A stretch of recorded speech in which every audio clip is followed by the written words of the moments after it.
We've been seeing a crap ton of survival games lately, haven't we?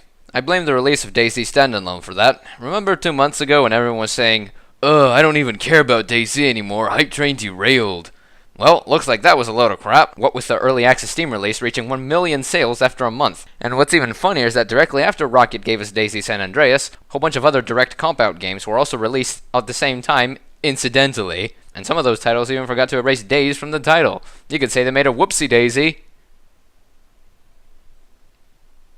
Moving along. Now, while I like the fact that survival games are now an established genre, they're anti-games, not meant to be fun, but challenging.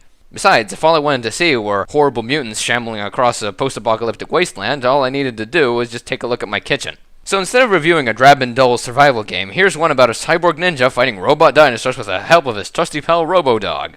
I'm talking, of course, about Metal Gear Rising: Revengeance, a year-old game on consoles that recently got a PC release. Now, there are several reasons why this is unexpected. Firstly, the last Metal Gear game to get a PC release was Metal Gear Solid 2 back in 2006, which featured the same main character in his disgusting human form.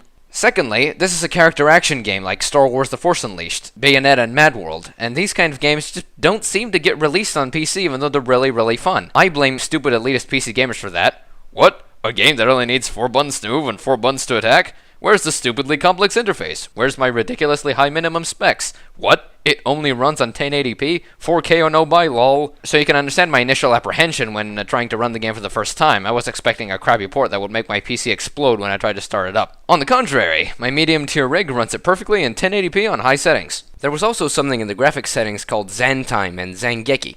Not a clue what they were. They were set to medium though. Newcomers to the Metal Gear series might be afraid to pick this game up because they won't know the story. To this I reply, the least you know about Metal Gear, the more fun and surprising you'll find this game. Because when a random guy sees this game, he says, "Holy crap, that's a robot ninja doing 6 sword combos," while the fanboy says, "Oh, it's that douche Raiden fighting a Metal Gear Ray for like the 50th time." Nevertheless, I'll give you a bit of Metal Gear game history so you're up to date.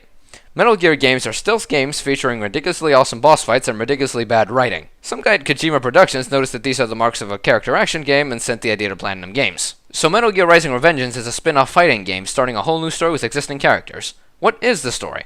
The main character is Jack, also known as Raiden, also known as the reason Metal Gear Solid 2 is a pile of shit. He's part of a private military company populated entirely out of stereotypes. Russian commander guy who says "yes, tovarish" a lot. German scientist guy called Doctor. Token black and token female. Ryan's job is to complete missions across the world while enemy cyborgs try and fail horribly at stopping him. And what with Jack going to battle in honest-to-goodness high heels, stealth has been thrown out the window in favor of swordplay. You see, cyborg ninjas in these games are equipped with beam katana, high-frequency blades that cut through everything. What's the gameplay? It's almost entirely combat-based. The central idea is dodging or parrying enemy attacks, then following up with your own button-mashing combos. Once the enemy is weak, you go into blade mode, i.e. close-up view in slow motion where you get to cut your enemy up into a million tiny pieces. This is also how you fill up your health. Cut up a cyber guy exactly in half, and you get to steal his cyber spine and crush it to fill up your HP. Yeah, I won't even touch the lack of any logic here. Video game-wise though, it works. That mechanic combined with the difficulty to nail a good parry makes it both challenging and makes you feel awesome when you nail it. Was that an entire paragraph of butt kissing? Uh-oh, I'm losing street cred here. Let's talk about the things I didn't like instead.